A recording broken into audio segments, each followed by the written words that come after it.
ሰላም የተከበራችሁ አድማጮቻችን፣ በዛሬው መርሃ ግብራችን ከኢትዮጵያና ኤርትራ ግንኙነት ጋር በጥብቅ የተሳሰረውን የአሰብ ወደብን አስመልክተን ሰፋ ያለ ዳሰሳ እናደርጋለን። አብራችሁን ቆዩ።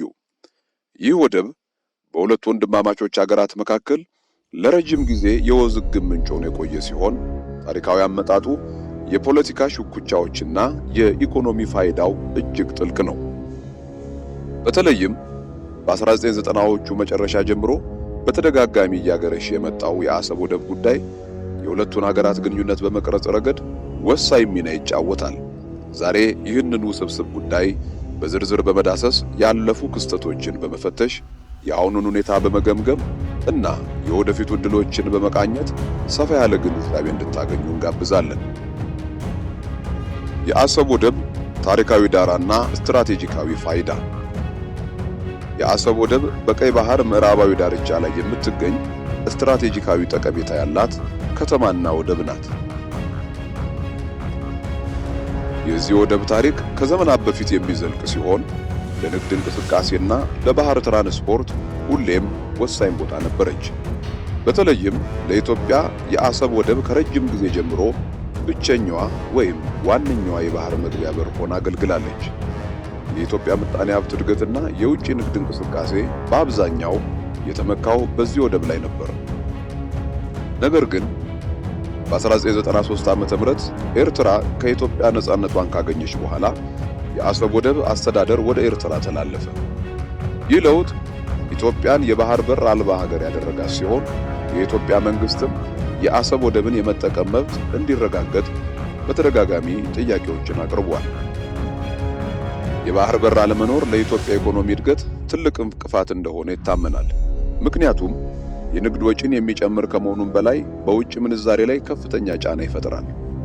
በዚህም ምክንያት የአሰብ ወደብን የመጠቀም ጉዳይ በሁለቱ ሀገራት መካከል የቋሚ ውዝግብ ማጠንጠኛ ሆኖ ቆይቷል። ከ1998 እስከ 2000 ዓ.ም የድንበር ጦርነትና የአሰብ ወደብ ዕጣ ፋንታ። በ1998 እና 2000 ዓ.ም በኢትዮጵያና ኤርትራ መካከል የተካሄደው የድንበር ጦርነት ግንኙነቱ እጅግ አሻክሮታል። ምንም እንኳን ጦርነቱ በዋነኝነት በባድሜና በአጎራባች አካባቢዎች ላይ ያተኮረ ቢሆንም የአሰብ ወደብ የወደፊት ዕጣ ፈንታም የዚህ ግጭት አካል ነበር። ጦርነቱ በሁለት ሀገራት መካከል የነበረውን የንግድና የትራንስፖርት ግንኙነት ሙሉ በሙሉ ያቋረጠ ሲሆን ኢትዮጵያም ወደ ሌሎች የጎረቤት ሀገራት ወደቦች እንደ ጅቡቲ ያሉ አማራጭ የንግድ መስመሮችን ለመፈለግ ተገድዳለች። ከጦርነቱ በኋላ የተቋቋመው የድንበር ኮሚሽን ባድሜን የኤርትራ ግዛት እንደሆነች ቢወስንም ኢትዮጵያ ይህንን ውሳኔ ሙሉ በሙሉ ተግባራዊ ሳታደርግ በመቆየቷ በሁለቱ ሀገራት መካከል ያለው አለመግባባት ቀጥሏል። በዚህ ጊዜ ውስጥ የአሰብ ወደብ ሙሉ በሙሉ በኤርትራ ቁጥጥር ስር የነበረ ሲሆን ኢትዮጵያም ወደቡን የመጠቀም ዕድል አላገኘችም። ይህ ሁኔታ ለረጅም ዓመታት የሁለቱን ሀገራት ግንኙነት እጅግ አስቸጋሪ አድርጎ ቆይቷል። የሰላም ተስፋና የአሁኑ ሁኔታ። እንደ አውሮፓውያን አቆጣጠር በ2018 ዓ.ም የኢትዮጵያ ጠቅላይ ሚኒስትር ዶክተር አብይ አህመድ ወደ ስልጣን ከመጡ በኋላ በሁለቱ ሀገራት መካከል አዲስ የሰላም ምዕራፍ ተከፈተ። ጠቅላይ ሚኒስትር አብይ አህመድ ከኤርትራው ፕሬዝዳንት ኢሳያስ አፈወርቂ ጋር በመገናኘት የሰላም ስምምነትን ተፈራረሙ። ይህ ታሪካዊ ስምምነት የሁለቱን ሀገራት ዲፕሎማሲያዊ ግንኙነት ከመመለሱም በላይ የንግድና የትራንስፖርት መስመሮችን ዳግም ለመክፈት ተስፋን ፈጥሯል። በዚህ የሰላም ስምምነት ውስጥ ኢትዮጵያ የአሰብ ወደብን እንደምትጠቀምበት ሁኔታዎች እንደሚመቻቹ ተገልጿል። ይሁን እንጂ ይህ ስምምነት በተግባር ሙሉ በሙሉ አልተተገበረም። ምንም እንኳን አንዳንድ የንግድ እንቅስቃሴዎች ቢኖሩም ኢትዮጵያ በአሰብ ወደብ ላይ የፈለገችውን ያህል ተደራሽነት አላገኘችም። ይህም በኢትዮጵያ በኩል ቅሬታን እያስከተለ ሲሆን የኤርትራ መንግስት ደግሞ የኢትዮጵያ መንግስት በስምምነቱ ላይ የዘገየ አፈጻጸም እንዳለው ይገልጻል።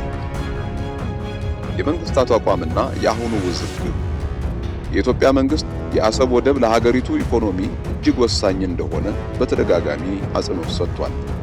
መንግስት በአሰብ ወደብ ላይ የበለጠ ተደራሽነት እንዲኖረውና የባህር ወደብ አገልግሎቶችን በቀላሉና በፍትሃዊነት ማግኘት እንዲችል ይፈልጋል።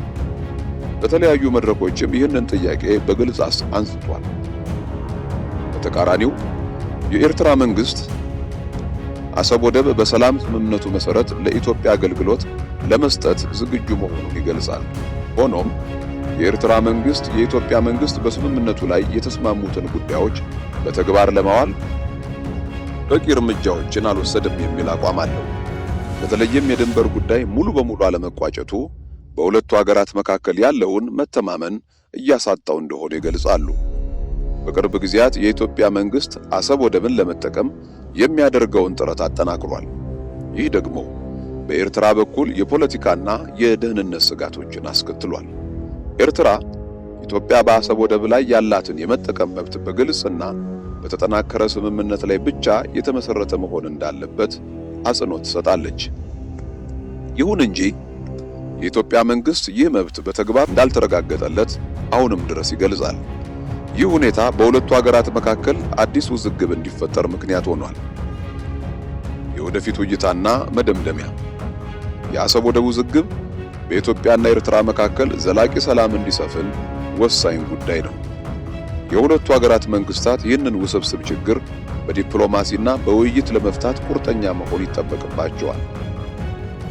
የፖለቲካ መሪዎች በጋራ በመሆን የሁለቱን ሀገራት ጥቅም የሚያስጠብቅና ዘላቂ መፍትሄ የሚያመጣ ስምምነት ላይ መድረስ አለባቸው። ይህንን ለማሳካትም የኢኮኖሚ ትብብርን ማጠናከር፣ የንግድ ልውውጥን ማስፋፋት እንዲሁም በመሰረተ ልማት ላይ የጋራ ኢንቨስትመንቶችን ማካሄድ አስፈላጊ ነው። ከሁሉም በላይ ደግሞ በሁለቱ ህዝቦች መካከል የነበረውን ወዳጅነትና መልካም ግንኙነትን ማደስና ማጠናከር የረጅም ጊዜ መፍትሄን ለማረጋገጥ ወሳኝ ሚና ይጫወታል።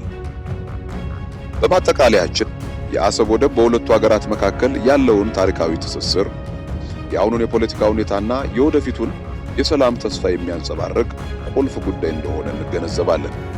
ይህንን ውዝግብ በሰላማዊ መንገድ መፍታት ለሁለቱም ሀገራት ብልጽግናና መረጋጋት ወሳኝ ነው።